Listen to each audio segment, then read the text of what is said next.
Hello every one. ഇന്നൊരു നാടൻ ലഞ്ചാണ് ഉണ്ടാക്കുന്നത്. പടവലങ്ങ വെച്ചിട്ട് പടവലങ്ങ തോരനും പിന്നെ ഒരു ഉള്ളിയും തക്കാളിയും കൂടിയിട്ട് ഒരു കറിയും. അപ്പോൾ ഇതാ പരിപ്പ് വേവിക്കാൻ വെച്ചു. കടലപ്പരിപ്പാണ് വേവിക്കുന്നത്. നമ്മുടെ കടായി ചൂടാക്കാൻ വെച്ചിട്ടുണ്ട്. വെളിച്ചെണ്ണയാണ് ഒഴിച്ചു കൊടുക്കുന്നത്.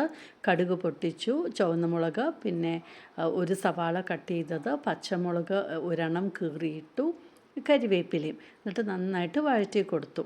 വഴന്നു വന്ന ശേഷം നമ്മുടെ പടവലങ്ങ ചെറുതായിട്ട് കട്ട് ചെയ്തത് ആഡ് ചെയ്ത് കൊടുത്തു. വെള്ളം ആഡ് ചെയ്യേണ്ട ആവശ്യമില്ല, പടവലങ്ങയിൽ നിന്ന് തന്നെ വെള്ളം ഇറങ്ങി വരും. അപ്പോൾ നന്നായിട്ട് മിക്സ് ചെയ്ത ശേഷം പാകത്തിന് ഉപ്പ് ചേർക്കുക. എന്നിട്ട് നമുക്ക് അടച്ച് വേവിക്കാം. നിങ്ങൾക്ക് മഞ്ഞൾ വേണമെങ്കിൽ മഞ്ഞളും ആഡ് ചെയ്യാം, പക്ഷേ ഞാൻ മഞ്ഞൾ ആഡ് ചെയ്തിട്ടില്ല.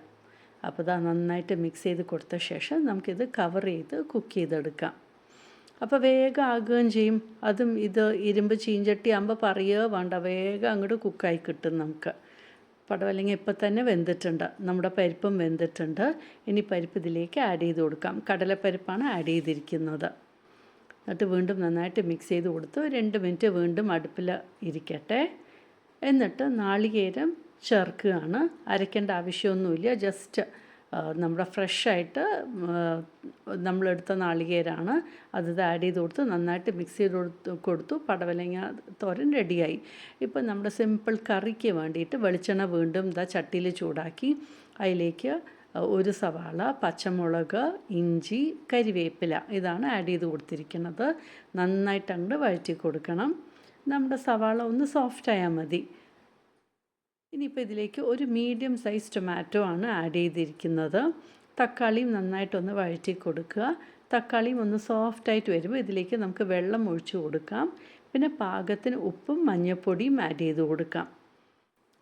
നമുക്ക് മുളക് ആഡ് ചെയ്തിട്ടുണ്ട്, എരിവിന് പച്ചമുളക്, അതുകൊണ്ട് മുളക് പൊടി ആഡ് ചെയ്യേണ്ട ആവശ്യമില്ല. എന്നിട്ട് വെള്ളം ആഡ് ചെയ്ത ശേഷം ഒന്ന് നന്നായിട്ടൊന്ന് തിളപ്പിച്ചെടുക്കാം. ഇപ്പോൾ നന്നായി തിളച്ചെടുത്തിട്ടുണ്ട്. ഇനി സ്റ്റവ് ഓഫ് ചെയ്യാം. തണുത്ത ശേഷം നമുക്ക് ഇതിലേക്ക് തൈര് ആഡ് ചെയ്ത് കൊടുക്കണം. അപ്പോൾ സിമ്പിൾ കറിയാണ്, എളുപ്പമാണ്, നല്ല ടേസ്റ്റിയുമാണ്. ഒരു നേരം ഉച്ചയൂണിന് ഇങ്ങനെ ഉണ്ടാക്കിയാൽ നല്ല ടേസ്റ്റി ആയിരിക്കും. ഇതുപോലെ തീർച്ചയായിട്ടും ഒന്ന് ട്രൈ ചെയ്ത് നോക്കൂ, നിങ്ങൾക്ക് ഇഷ്ടാവുകയും ചെയ്യും. അപ്പോൾ തൈരും ആഡ് ചെയ്തു. തണുത്ത ശേഷമാണ് തൈര് ആഡ് ചെയ്യാനായിട്ട്. തൈരൊന്ന് ബീറ്റ് ചെയ്തിട്ടാണ് ആഡ് ചെയ്തത്. ഇപ്പോൾ നമ്മുടെ കറിയും റെഡിയായി. പിന്നെ നമ്മുടെ പടവലങ്ങ തോരനും റെഡി ആയിട്ടുണ്ട്. അപ്പോൾ എന്ത് സിമ്പിളുമാണ്, ഫാസ്റ്റായിട്ടും അങ്ങോട്ട് ഉണ്ടാക്കി കഴിഞ്ഞു. അപ്പോൾ ഇന്ന് ഉച്ചയൂണിന് ഈ സിമ്പിൾ കറികളാണ് ഉണ്ടാക്കിയത്. അതാണ് ഞാൻ നിങ്ങളുടെ കൂടെ ഷെയർ ചെയ്തത്.